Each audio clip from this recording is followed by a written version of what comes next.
हरे कृष्णा।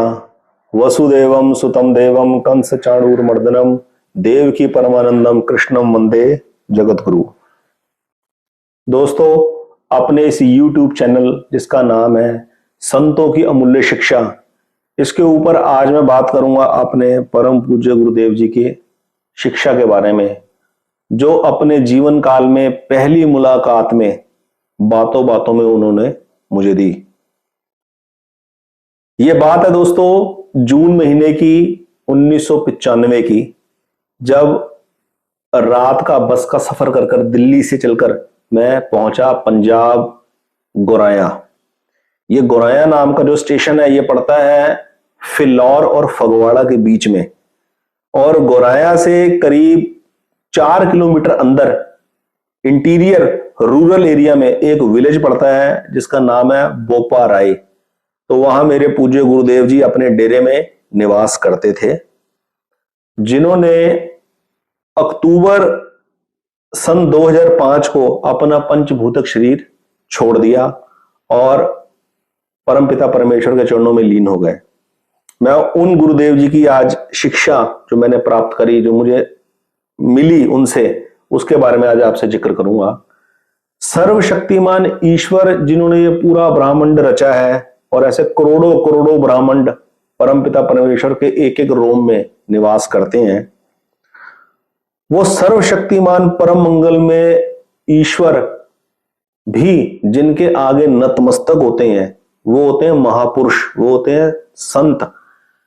तो मैं संतों से बहुत प्रभावित हुआ हूं अपने जीवन के अंदर, और ये मेरी खुश नसीबी है कि अपने जीवन काल में मुझे अपने जो संत जी थे, अपने जो संत जी हैं गुरुदेव, उनसे मुलाकात होने का मौका मुझे मिला।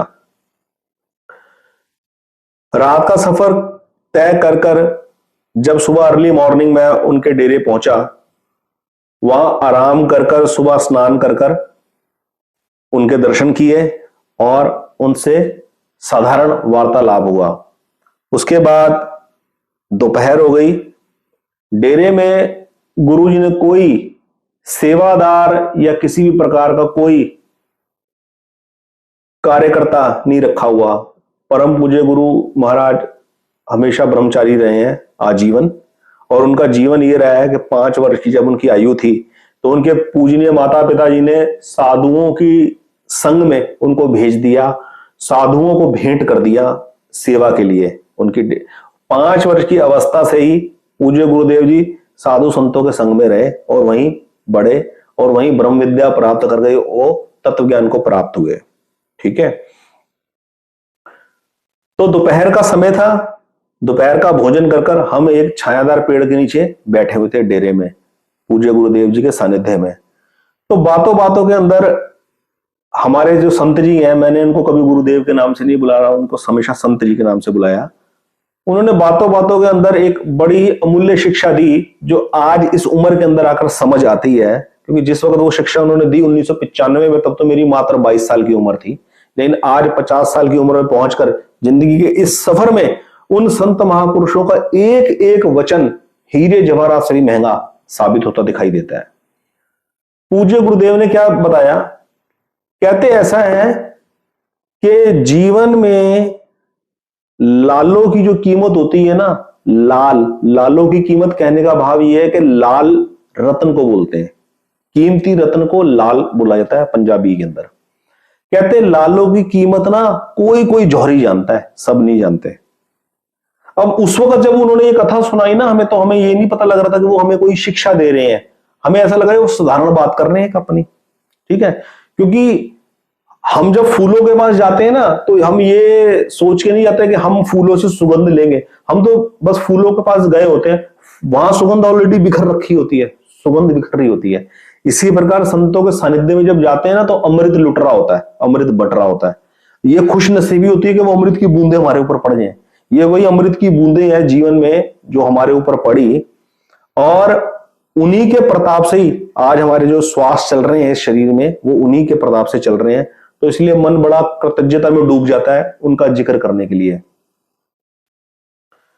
तो संत जी कहते हैं कि लालों की जो कीमत है ना, यानी कि रत्नों की जो कीमत है, वो कोई कोई जौहरी जानता है, सब नहीं जानते।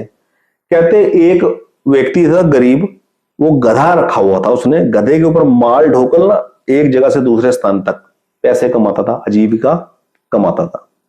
तो ऐसी जंगल से बीहड़ रास्ते से गुजर रहा था, बंजर रास्ते से। तो कहते एक बार ऐसे गधे को लेकर जब जा रहा था, तो रास्ते में ना गधे का पैर एक पत्थर से टकराया, यानी कि एक कीमती रत्न से टकराया, जमीन के अंदर वो गड़ा हुआ था। तो उस आवाज से ध्यान देकर जब उसने देखा ना नीचे वो कीमती रत्न है, उसने औजार से उस लाल को, उस कीमती रत्न को निकाल लिया। निकालने के बाद घर ले गया, घर ले जाकर उसको बड़ा लुभावना लगा वो। उसने एक नोकदार पैनी छेनी से उस रत्न में ना छेद कर दिया आर पार, और उसमें एक धागा पिरोकर गधे के गले में डाल दिया, और रोजाना की तरह अपना जीवन निर्वाह करने के लिए गधे का इस्तेमाल करता रहा, माल ढोने के लिए। सालों साल वो रत्न गधे के गले में पड़ा रहा। एक बार क्या हुआ कि उस गधे के मालिक को ना दूसरे शहर, दूसरे देश जाना था, जिसमें एक नदी पड़ती थी। उस नदी को पार कराने के लिए उसको एक नौका की जरूरत महसूस हुई।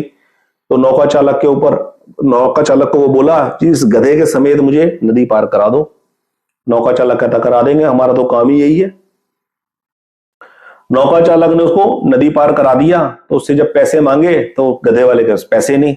वो कहता मेरे पास पैसे तो है नहीं है, ये जो नौका चालक ने कहा ये जो गधे के गले में रत्न लटक रहा है, ये रत्न मुझे दे दे, भाड़ा देने की जरूरत नहीं है। उस गधे के मालिक को लगा इससे सस्ता सौदा और क्या हो सकता है। उसने वो रत्न निकालकर उस नौका चालक को दे दिया। अब नौका चालक ने क्या किया, उस रत्न को ना, क्योंकि उसमें रस्सी तो पिरो रखी थी, धागा पिरो रखा था, उसको पाल नौका के ऊपर ना बांस का जो एक डंडा होता है जिसके ऊपर पाल नौका डलती है, जिसके ऊपर हवा का प्रेशर पड़ता तो नाव आगे को बढ़ती है, उस पाल नौका के ना बिल्कुल शिखर के ऊपर बांस के डंडे के ऊपर उस रत्न को बांध दिया।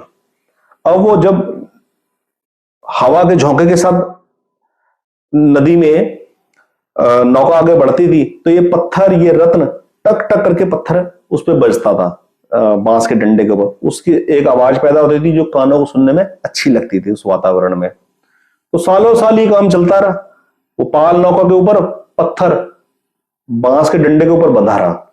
अब एक बार क्या हुआ, उस देश का सबसे अमीर जौहरी एक दिन आया, जिसको नदी पार कर कर दूसरे देश जाना था व्यापार के सिलसिले में। अब ये नौका में बैठ गया नदी पार करने के लिए।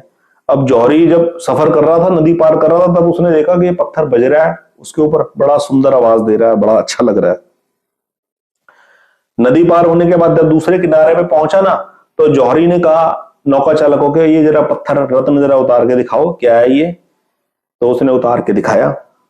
तो जौहरी के मन के अंदर ये बात आई कि कितना लुभावना रत्न है और कितना कीमती भी है, लेकिन इसको पता नहीं है, क्योंकि ये सिर्फ आजीविका कमाने के लिए बुरे हाल फटे कपड़ों के अंदर अपना जीवन निर्वाह कर रहा है, इसको इसकी कीमत क्या पता होगी। तो जौहरी के मन में लालच आया कि क्यों ना ये रत्न मैं ले लूं, इससे कम कीमत के ऊपर। हालांकि उसके पास सोने की शर्फियां, सोने के सिक्के और हीरे रत्न जवाहरात लेके वो चला हुआ था व्यापार करने के लिए। तो उन्होंने सोचा ये गरीब आदमी है, इसको इसकी कीमत क्या पता है, तो मैं इसको कम से कम मूल्य में खरीद लेता हूं। तो नौका चालक ने कहा जी आप मुझे इसके क्या दाम देते हो। तो जौहरी ने कहा, हाथ में रत्न को लेखा परखा, कहता मैं तुम्हें इसके 2 पैसे देता हूं। जब उसने ये वाली बात बोली ना जौहरी ने, तो वो रत्न टूट के चूर चूर हो गया, बिखर गया पूरी तरह से। तो जौहरी को बड़ी हैरानी हुई कि मैं इस रत्न को लेना चाहता था, ये तो मेरे हाथ में आते ही टूट गया, चूरा चूरा हो गया, ये क्या हुआ।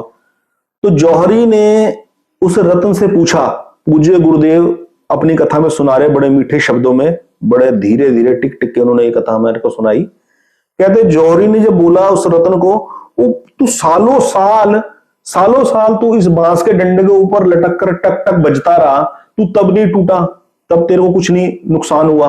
वो कहते इससे पहले नौका चालक ने जैसे बताया कि तू गधे के गले में भी लटका रहा, वहां गधे के पैरों से तू टकराता रहता था, और जंगल भीड़ के अंदर तू चलता रहता था गधे के गले में लटक कर, तू तब नहीं टूटा। ये मेरे इतने मखमली रेशम जैसे मुलायम हाथ है, इसमें आते ही तू टूट गया, बिखर गया, ऐसा क्यों। तो उस रत्न में से आवाज आई। वो कहते हैं कि मैं गधे के मालिक के हाथ था, वो बात अलग थी। यहां मैं नौका चालक के हाथ था, अलग बात थी। लेकिन तुम तो एक जौहरी हो, जौहरी, तुम रत्नों की परख करने वाले हो। एक जौहरी होकर तुमने मेरी कीमत जो है वो 2 पैसे की डाली। कहते हो तुम्हारे मन की जो दशा है ना, तुम्हारे मन का जो भाव है, उसको सुनकर ही मैं कहता मैं बिखर गया, चूर चूर हो गया। तो इस कथा का जो सार निकला, वो कथा का सार ये निकला कि ये बड़े पुण्य कर्मों की बात होती है। ये हमारा पुरुषार्थ नहीं होता, ये हमारी मेहनत नहीं होती कि हम अपनी मेहनत से संत महापुरुषों को मिलने या पाले। जब परमपिता परमेश्वर की किसी मनुष्य के ऊपर कृपा होती है, तब उसके जीवन में संतों का और महापुरुषों का प्रादुर्भाव होता है। संत उनके जीवन में आते हैं। उन आए हुए रत्नों की कीमत, उन आए हुए जो संत हैं उनकी कीमत कोई कोई जानता है। ये कहने का मतलब है हमें उनकी कीमत जाननी चाहिए। तो मैं अपनी जो गिनती है वो उन अच्छे लोगों में नहीं करता कि मैंने उनकी कदर बहुत करी, बल्कि मैं अपनी गिनती उन कम श्रेणी के लोगों में करता हूं जिन्होंने संत महापुरुषों की कीमत उतनी नहीं जानी जितनी जाननी चाहिए। तो मैं आपको अपनी इस वीडियो के माध्यम से यही प्रेरित करना चाहता हूं कि अपने जीवन के अंदर जो सबसे अनमोल खजाना है ना, वो है महापुरुषों का, वो है संतों का। ये हमारा बड़ा सौभाग्य है कि ईश्वर ने हमारा जन्म जो है वो भारत की जन्मभूमि पे किया है, भारत की पवित्र भूमि पे किया है, जहां पर जो जो जगह ही संत महापुरुषों की है। इसलिए भगवान से प्रार्थना हमें ये करनी चाहिए कि हमारे जीवन में संतों का, महापुरुषों का प्रादुर्भाव हो। मेरे परम पूज्य गुरुदेव जी अक्टूबर 2005 को अपना पंचभूतक शरीर त्याग चुके हैं, और पर मैं हमेशा अपने जीवन में उनको अपने साथ अनुभव करता हूं। और आज भी उनका डेरा चलता है, जहां पर कोई भी जाके मत्था टेकता है तो उनकी आस से मुरादें सारी पूरी होती हैं। सारे सांसारिक सुख भी मिलते हैं और सारे पारमार्थिक सुख भी मिलते हैं। जय हो, जय गुरुदेव। बहुत बहुत धन्यवाद। हरे कृष्णा।